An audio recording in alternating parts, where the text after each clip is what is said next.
Hello there, Stevos, and welcome along to this week's episode of the movie wrap-up. And as you can tell, I'm not in my usual location. I'm in a completely different location. I'm outside because, well, it's not really sunny, but it's warm, and I just fancy doing the movie wrap-up video outside. Even though it's cloudy, and yes, I'm wearing my sunshades, but hey, there we go. Anyway, there's been a lot of movies that I have watched in this last week for me to get through, so without further ado, let's just crack on with the movie wrap-up. Roll them titles.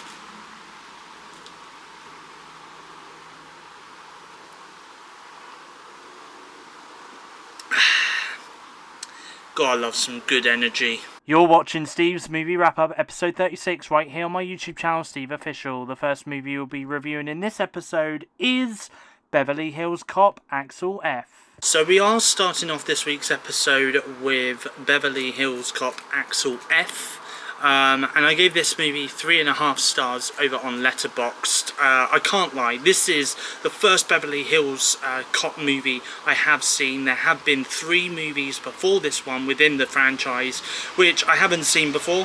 Should I have watched them before seeing this? Likely so, just so that I can see the older characters in this one interact with Axel Foley in the previous 3 films, because trust me, we do see some legacy characters from the original 3 films in this one. It's like watching Scream 5, where you have Sidney, Gale and Dewey in the film as legacy characters, but you have no idea who they are because you haven't seen the first 3 or 4 films in the franchise. Well, that's pretty much how it felt for me for this film. Now, this might actually be the first Netflix original movie that I have also given 3.5 stars in a while as well, because this film was great. It definitely felt like one of those buddy cop movies. Weirdly though, it did have the modern day vibes to the film, with people using smartphones and other pieces of technology that we have today, but had that 80s themed soundtrack to the film though, which admittedly I did find a little weird, but nevertheless though, that's something that they definitely kept in the film, which I am sure fans of this franchise will appreciate is the iconic theme, although there was a couple of variations of this theme used throughout the film, which I didn't so much enjoy. The theme to this film is so iconic. Think like the song Ghostbusters that is used in the Ghostbusters movie, or the Rocky theme used in the Rocky Balboa films.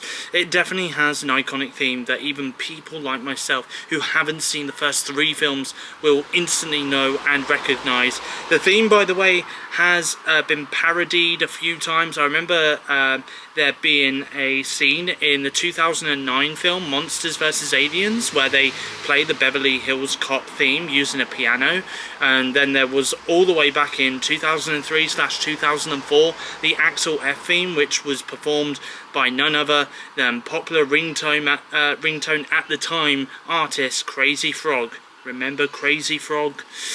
Speaking of Crazy Frog, by the way, after this film was released, Netflix did release another version of the music video of AXEL F that Crazy Frog did back in the early 2000s, but this time inserting the once popular frog into certain scenes of this movie in the music video that they released on social media platforms. You know, for marketing reasons, I guess.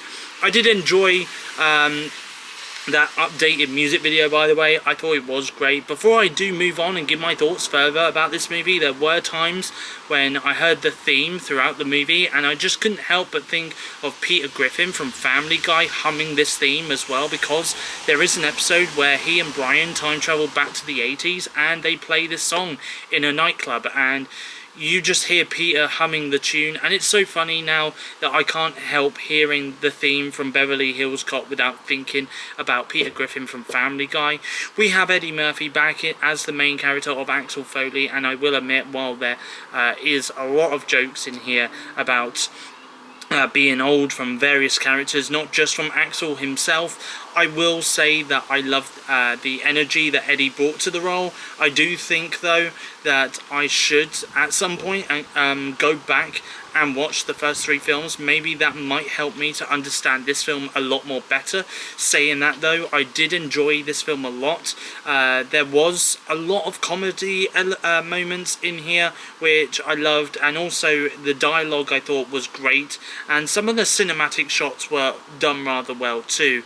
I am really surprised that a film like Beverly Hills Cop has released a new movie within its franchise, only for it to be released straight to streaming. It does make me wonder whether this film would have done better in cinemas and theatres worldwide, but I guess this is something that unfortunately we will never find out. But let's just hope it's doing well on the Netflix charts. Beverly Hills Cop AXEL F is now available to stream over on the streaming service Netflix. Sleeping dogs. Just a heads up, by the way, it's started to rain a little bit.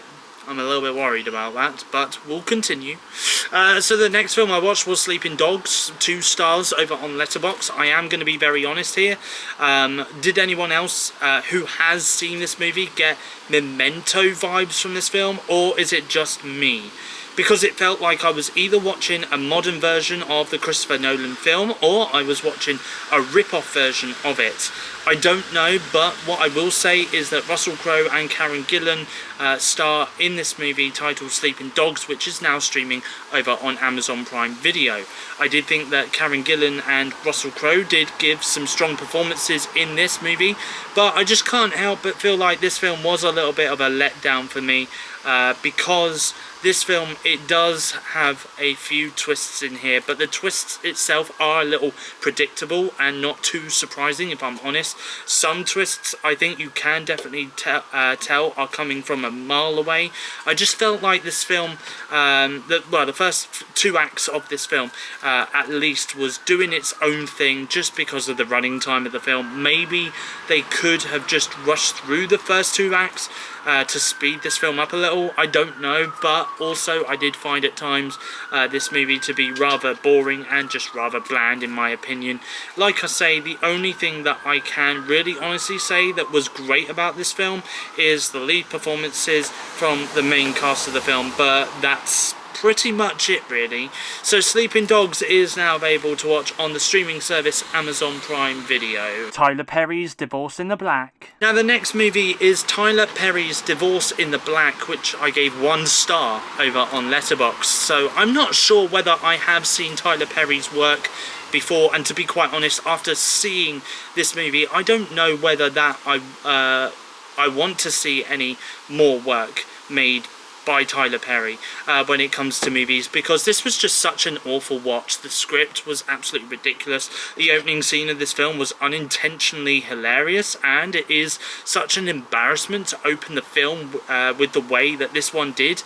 The plot I just found to be rather tedious as well. For those wanting to know whether I recommend this film or not, I really don't. I am sure that there is a lot more better things that you could be watching over on Amazon Prime Video than watching this film, that's for sure. The film is about Dallas, who files for divorce from his wife Ava.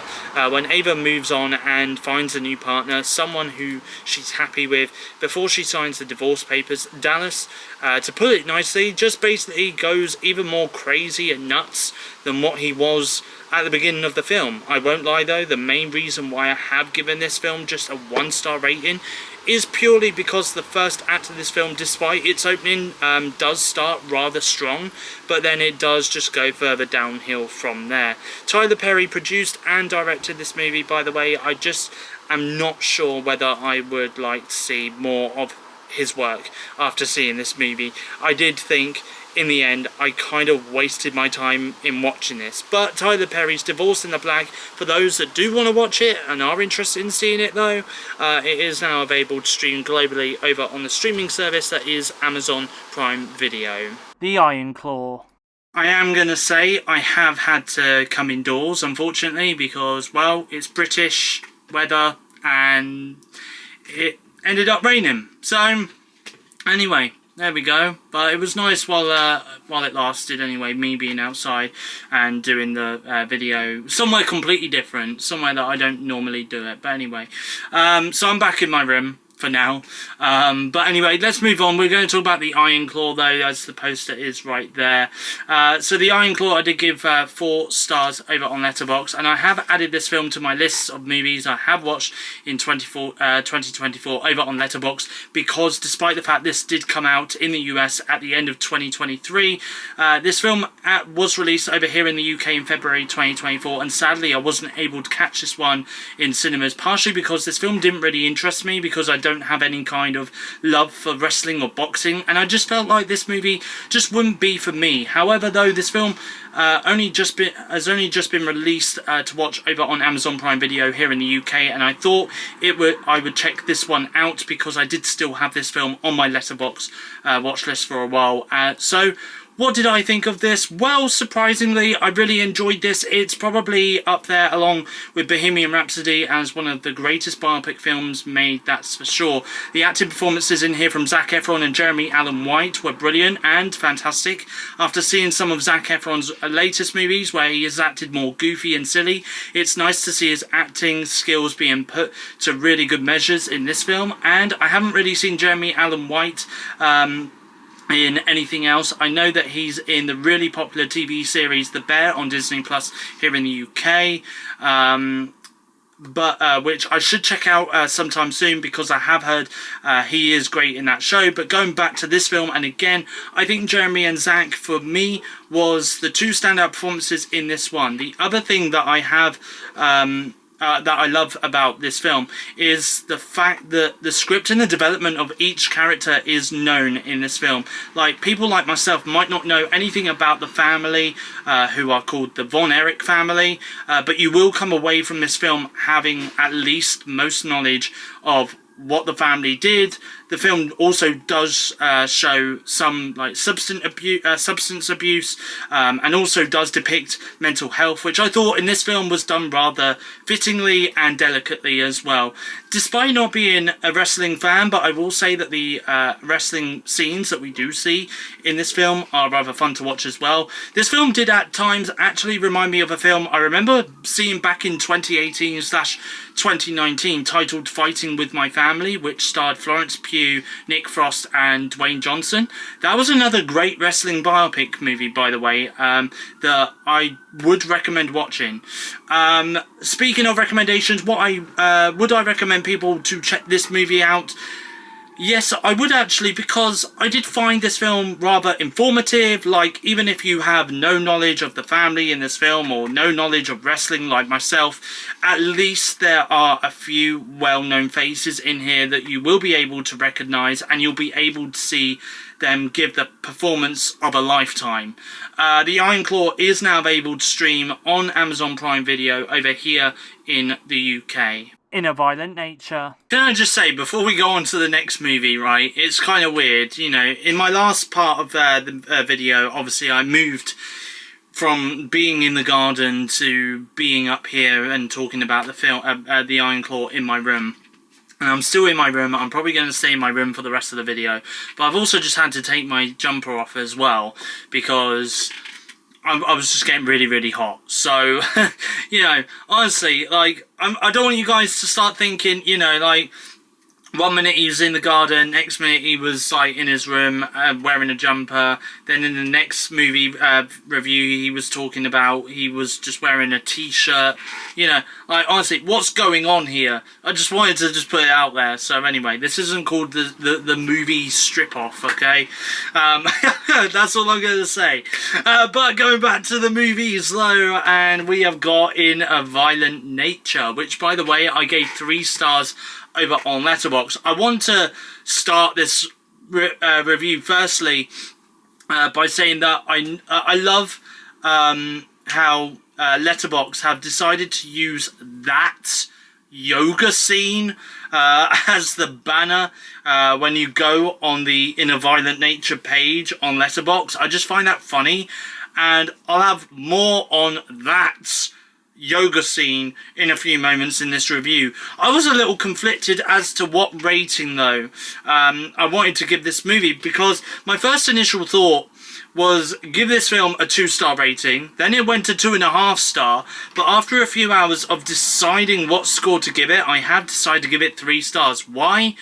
because there are some scenes that even now discussing this film, I still have images and some of the gore scenes playing over and over again in the back of my mind. And let me tell you, I am definitely not complaining about that. The story is told pretty much from the perspective of the masked killer, who we literally follow around for pretty much most of the film. Were those scenes of him just walking around a forest necessary? Some will argue yes, and others will argue no. I did think to myself, though, that instead of seeing him just walking around a forest, why don't we see him cutting up more victims, just random people? We do learn a little bit of the killer's backstory, not too much detail, but we learn a few bits about the character, though. There are some deaths which we don't see happen on screen or see the injury detail of, which I was rather disappointed about, especially the first victim he comes across. We don't see him, we don't see how he dies, but when it comes to the young teens staying in this lodge in the forest, most of the kills don't disappoint.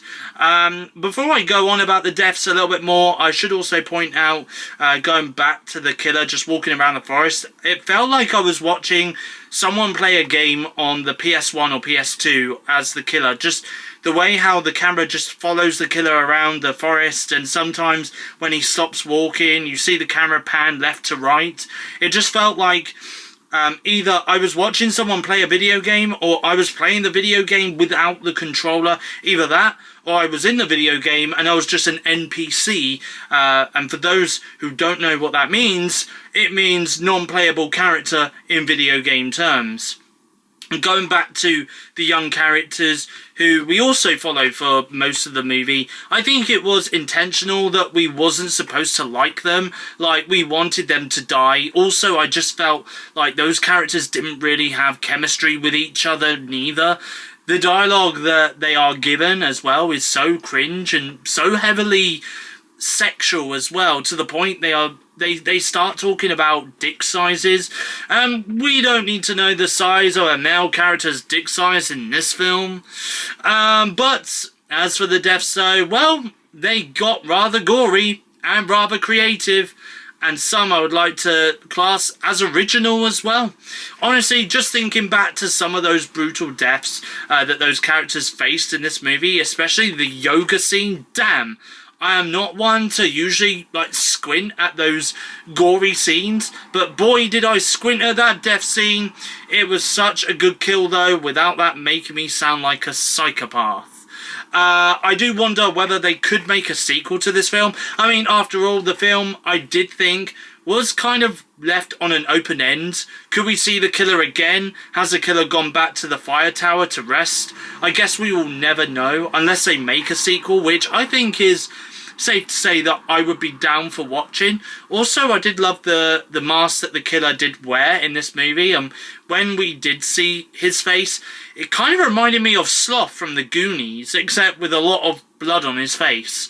I should imagine that In a Violent Nature will be released soon on the horror streaming service Shudder, but some Shudder titles do end up getting released to buy and rent on digital. So is this a movie that I would buy and keep on digital platforms? Definitely, I would say so. This is a film that I would love to watch again. It's an easy watch with the running time being only 1 hour and 35 minutes. And also, I love how we also have this movie that doesn't have a music score. Instead, we just hear rustling of the leaves in the forest as the killer is walking around, or the sound of birds tweeting in the background throughout the film. Also, I found it rather strange that the aspect ratio was different. It felt like I was watching a slightly classic film on the big screen, but I am in no way going to complain about it because it's a different style of filming techniques. Also, some of the cinematography in this was done really well. So all in all, taking that into consideration as well, In a Violent Nature definitely deserved the 3-star treatment from me. Despicable Me. Now, the next movies that I'm going to be talking about in the movie wrap-up is the Despicable Me franchise. So we're going to start with Despicable Me. which came out back in 2010. And Despicable Me, I actually gave 4 stars over on Letterboxd. So, this will come to some people as a shock, but I've never seen the Despicable Me franchise until now. I have seen the prequel to Despicable Me, which is titled Minions and Minions Rise of Gru, which, by the way, a 3rd film is in development and will be releasing in 2027. But in terms of the main franchise, Despicable Me, nope, not seen it until now. So, what are my thoughts on this film? Well, I'm rather surprised at how much I really enjoyed this film. I will say that firstly, this was the first animated movie that Illumination has done. And it obviously proved to be a success for the studio. And I will say that while at times for me, the animation did seem rather off, but then again, this film released around 14 years ago, and they probably had a slightly lower budget compared to the other films we have got in the franchise, but that won't be the reason why I didn't love this film enough. I love this film a lot because it's got heart, it's got charm, it's funny, the script was great, and there was some comedic stuff in here which I genuinely did think was funny. And for me, I found this film to be an escapism. There is no agenda in this to this film. Just a light-hearted, family-friendly animated movie. Which anyone at my age, at any age, would enjoy. I did love the way how the main character Gru was dancing towards the end. I don't know why, but seeing him dance like that reminded me of the characters from Hotel Transylvania dancing to the Macarena, as I believe it was the 3rd film of the franchise. That's, by the way, that does still get me every time I watch that scene, by the way. Steve Carell is the voice of Gru.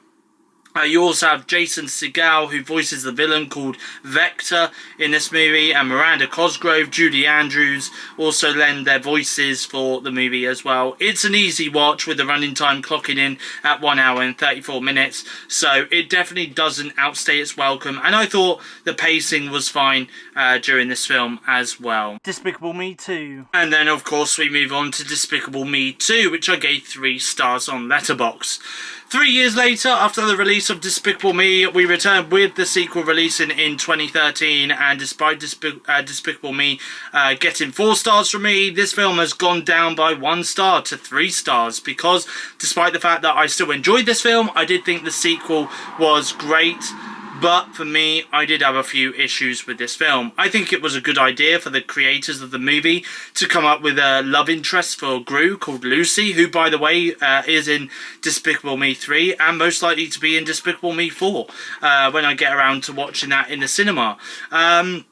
I do also believe that Margot, who is voiced by Miranda Cosgrove, also has a love interest in this film as well, which for me I didn't think was right. Yes, it's great introducing new characters to this franchise because it does keep it fresh. However, though, I feel like we should have solely focused on Gru's love interest called Lucy rather than Margot's. Maybe they should have saved Margot's for the 3rd one, I don't know, but then again though, Margot's love interest is the son of the villain in this movie, so maybe that wouldn't have worked for the 3rd film. The other problem that I did have with this film was the whole Purple Minions thing. I don't know why, I just felt like that plot was rather lame and a bit tedious too. Also, I felt as though the villain was slightly weaker in this one compared to the 1st film. It'll be interesting to see if we have a strong villain in the 3rd one.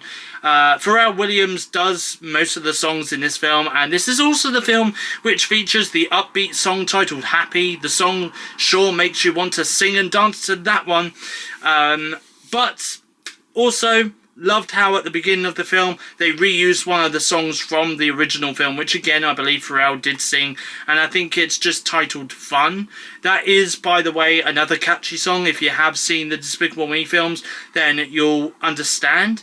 If you haven't seen them, well, give them a watch. I do recommend them. I just can't believe it's taken me all these years to sit down and watch them, all because I am seeing the 4th film in cinema.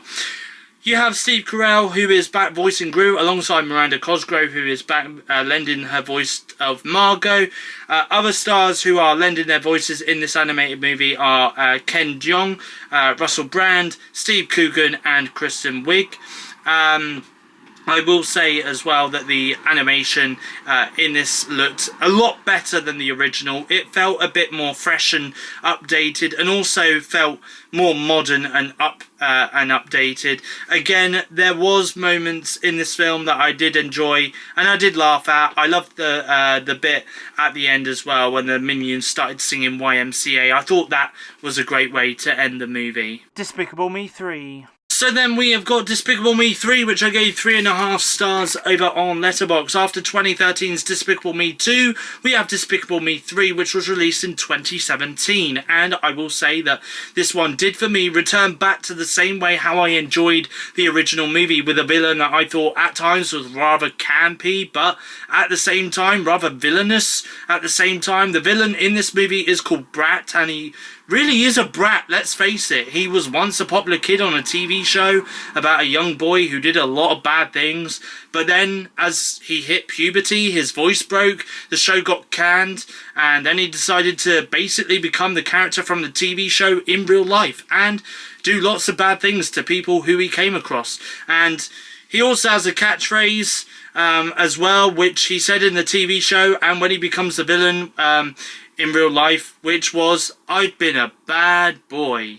The opening scene gave me the same vibes as when I watched the first Despicable Me film, which was humorous, and this film did have a lot of comedy at the beginning of the film, which I did enjoy, even some nudity humour, which I think any person at any age watching this film would find rather funny. Again, this film gave me those kind of escapism vibes from the real world, which was great. The film does have a running time of just 1 hour and 30 minutes. So again, this film is an easy watch if you're looking for a film that doesn't have a long running time.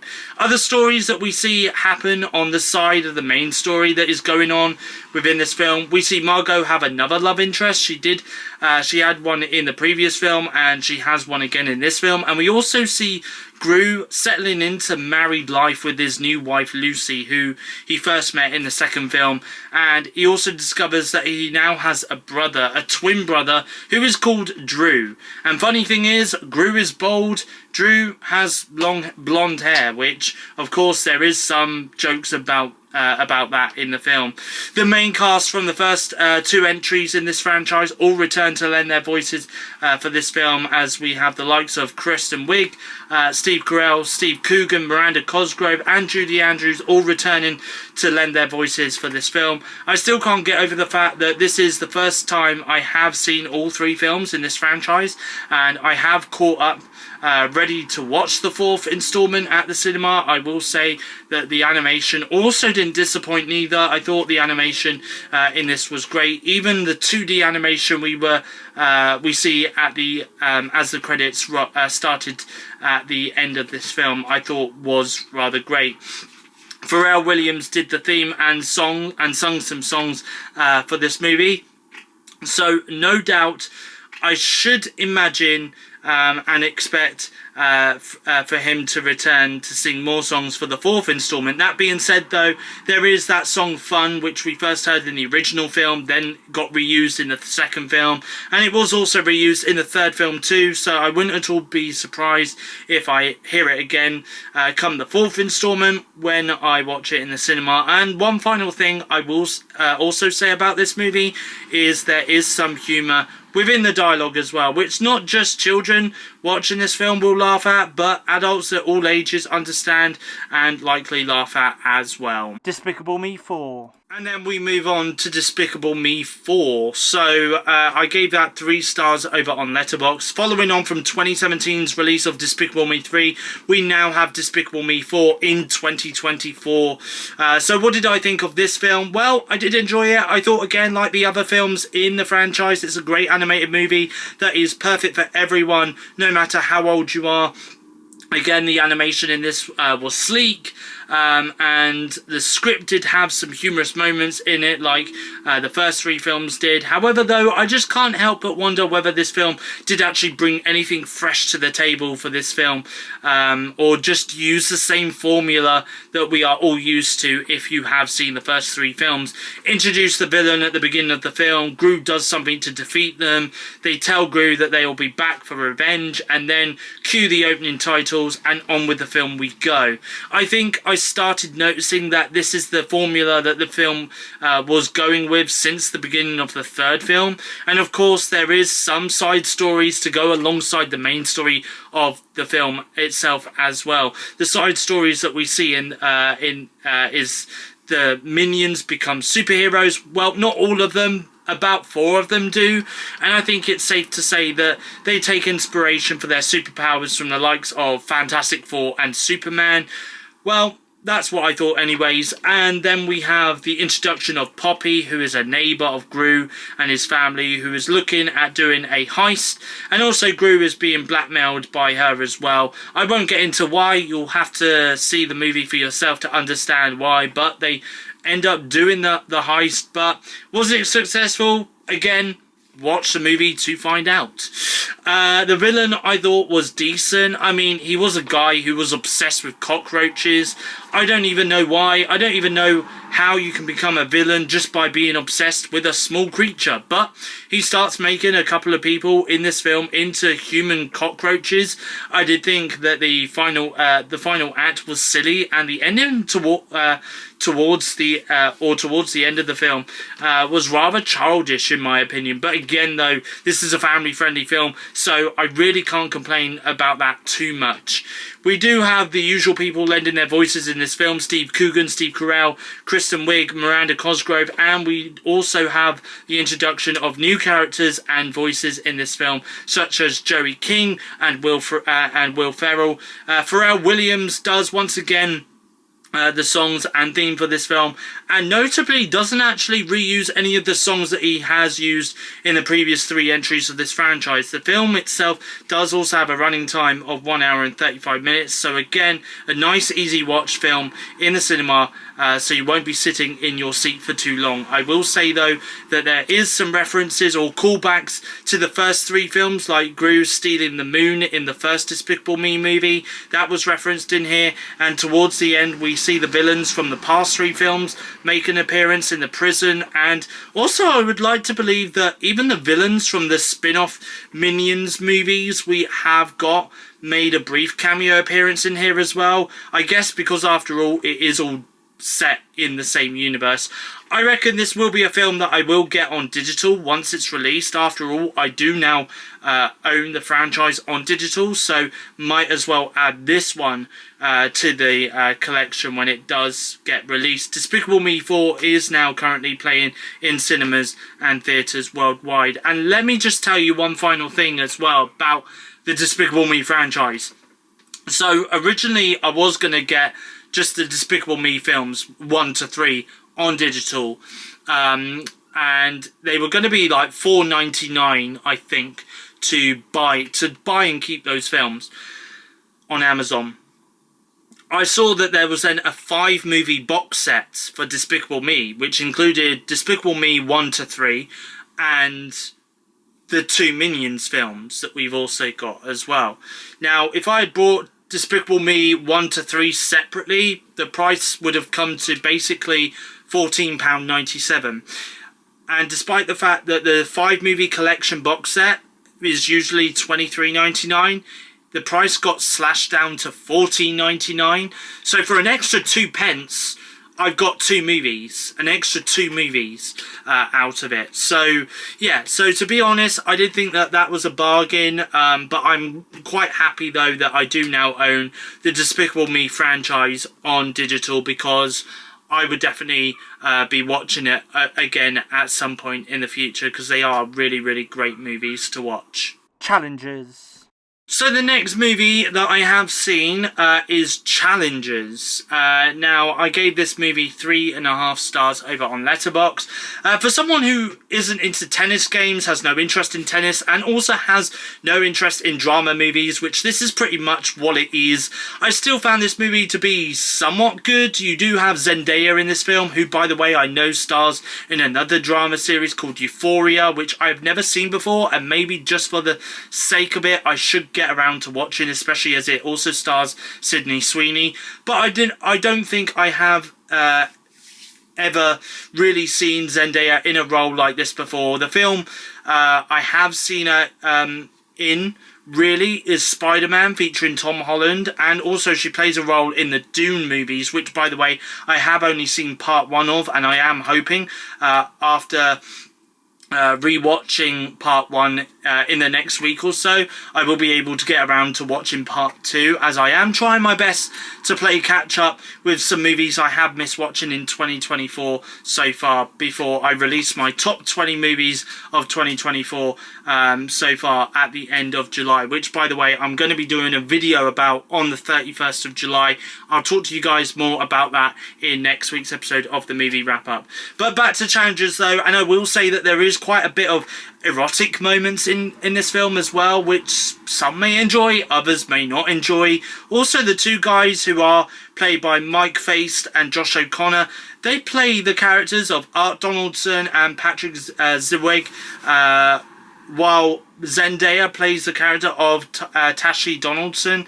Well, going back to Patrick and Art, they are in an open relationship, and there is a moment in this movie where they openly talk to Tashi about what they have done. Like, for example, Patrick tells Tashi about the time how he helped Art to basically jerk himself off when they had a sleepover together when they were just 12 years old and they were sleeping in the same room.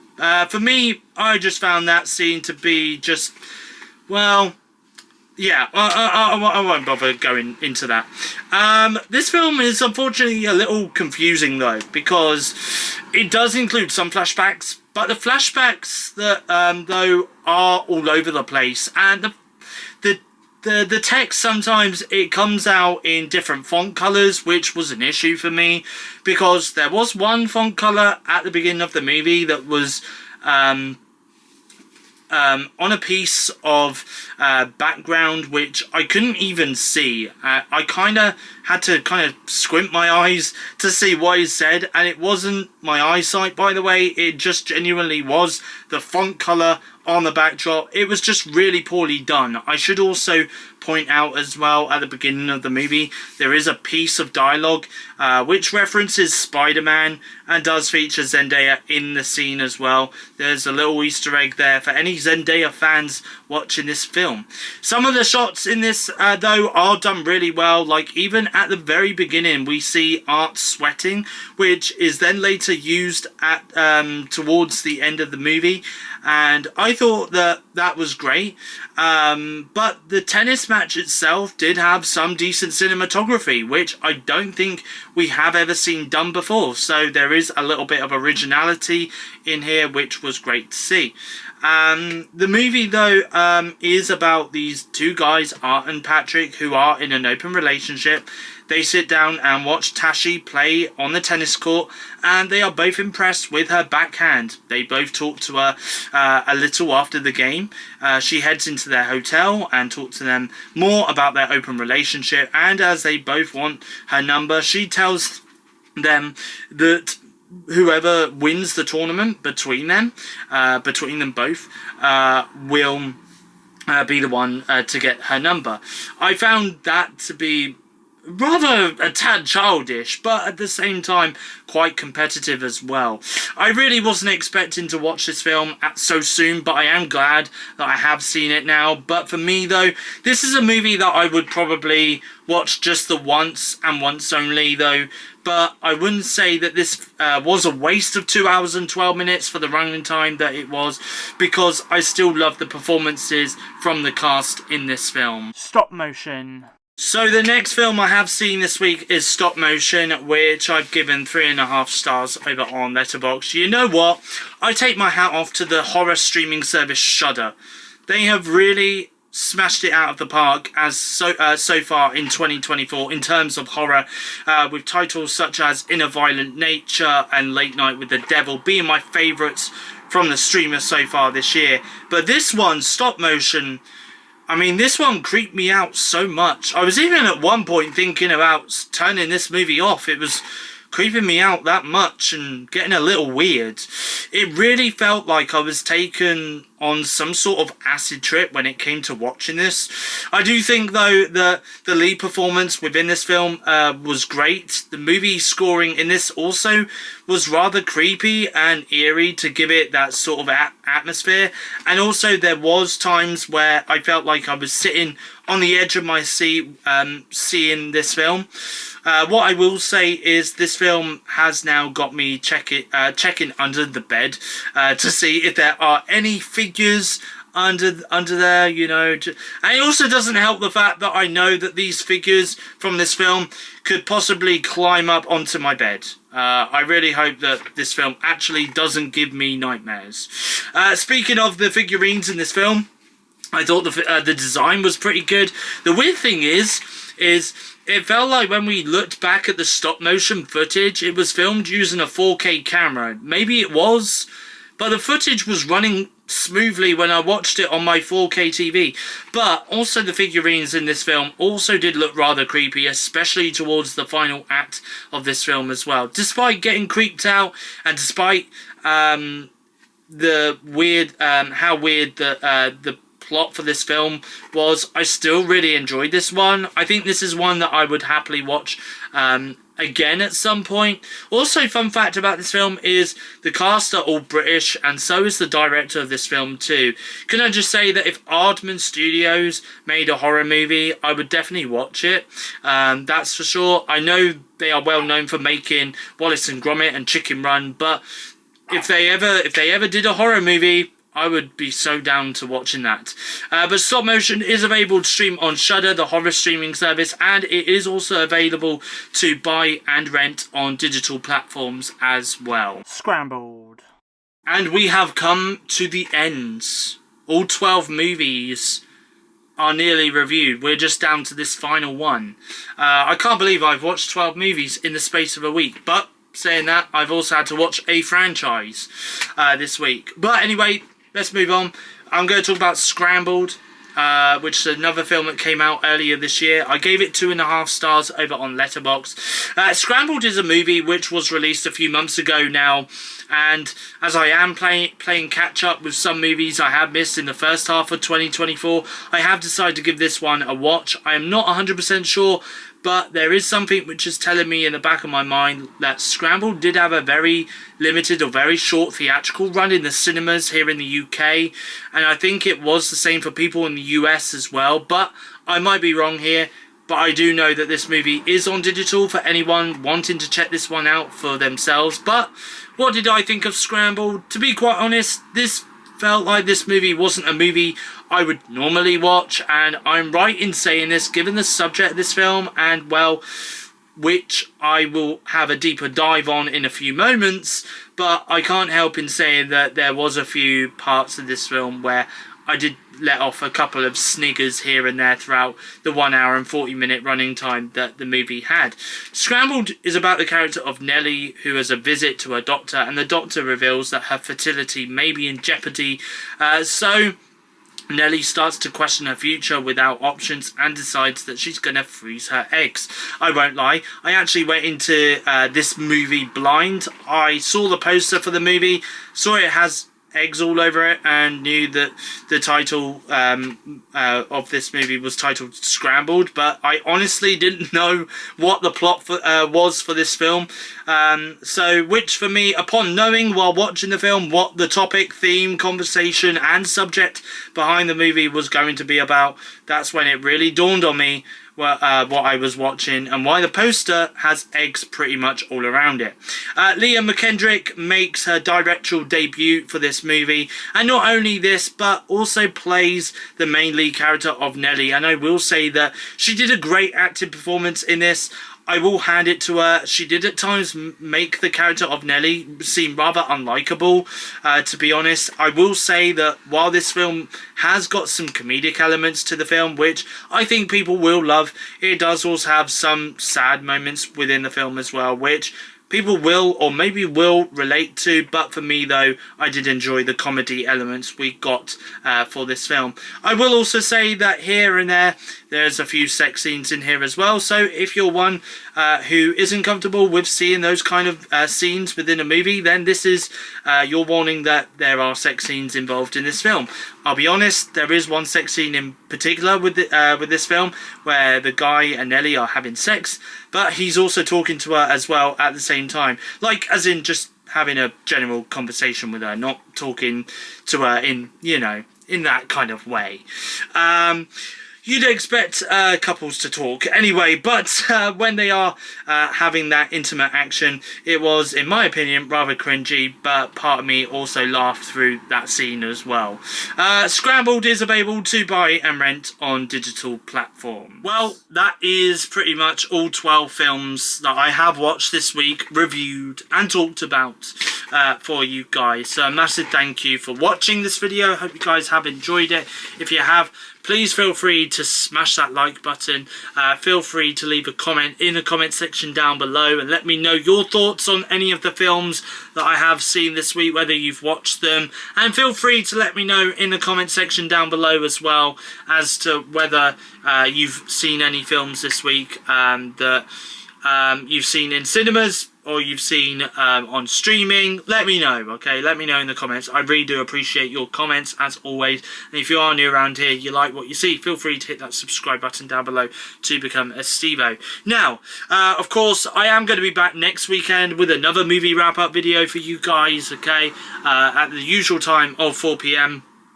But I also just want to give you a little bit of a heads up as well that next week is going to be San Diego Comic Con. Now, with San Diego Comic Con, there tends to be a lot of announcements in terms of movies and stuff like that. We do get like new trailers and all of that kind of stuff, okay? We get like new footage or new photos from different movies and stuff.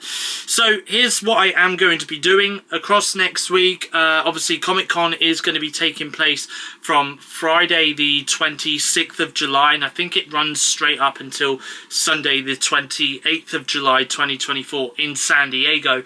Now obviously I'm not going to San Diego to cover it or anything like that. I'm not that big of a YouTuber, sadly, to do that kind of stuff. But what I will do though is I will go live on YouTube at a certain time across next weekend and going into Monday the 29th of July as well. Let me confirm those times for you now, okay? Because obviously this is the last video that you guys will see before the San Diego Comic Con event takes place. So obviously the stuff is basically going to start getting announced from Friday afternoon, Friday evening, going into the early hours of Saturday morning here in the UK. So what I am going to do is next week I am going to be doing a live video for you guys on Saturday at 6 PM UK time. That is when I'm going to go live. The comment section will be open, so if you guys do want to comment on anything that I'm discussing, or if you've got questions about like certain things in regards to the movies and stuff, then I'll be happy to answer them, as long as I've got the answers to those questions, of course. So yeah, so I'm going to be covering day one and the announcements from day one at 6 PM UK time on Saturday the 27th of July. And then on Sunday the 28th of July, I'm going to be again going live on YouTube. I will cover day 2 of San Diego Comic Con live on YouTube, and again I will talk about all the movie releases, all the movie announcements and stuff, okay? And maybe even show a couple of stills from certain films, upcoming films and stuff. Again, so I'm going to go live on YouTube on Sunday the 28th of July at around about 6 p.m. UK time, okay? And then on Monday the 29th of July, I am actually going to be going out for the day. I am going to be meeting up with some friends of mine, and we are going to be hanging out and watching a film together and stuff. But I am still going to go live on YouTube, though. It is going to be slightly later, mind, okay? So I'm planning to go live on YouTube on Monday the 29th of July at a slightly later time of 9 p.m. UK time, okay? I will go live for an hour. Hopefully it'll be an hour. Hopefully I'll be able to cover all the announcements and stuff that are announced at San Diego Comic-Con for an hour throughout each day that I'm broadcasting for, but I'm hoping to go live for an hour each day across those 3 days, and we'll talk about some of the movie announcements, and we'll talk about some of the trailers and what my thoughts are on some of the trailers and stuff like that, okay? So that's going to be coming up next week on my YouTube channel, SteveOfficial, from Saturday right up until Monday, okay? That'll be the San Diego Comic-Con, and then in a couple of weeks' time, I'm going to go live again to talk about the D23 event that Disney are doing.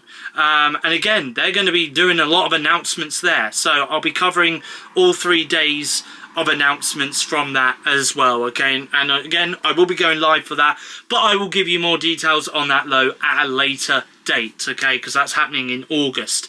Anyway, movie wrap up, though, that is it from me, okay? Thank you for watching, and I'll be back with my next movie wrap up episode again on Sunday next weekend, which is Sunday the 28th of July 2024 at 4 p.m. UK time. But from me for now, though, it is goodbye. Thank you for watching, and I'll catch you guys again in my next YouTube video.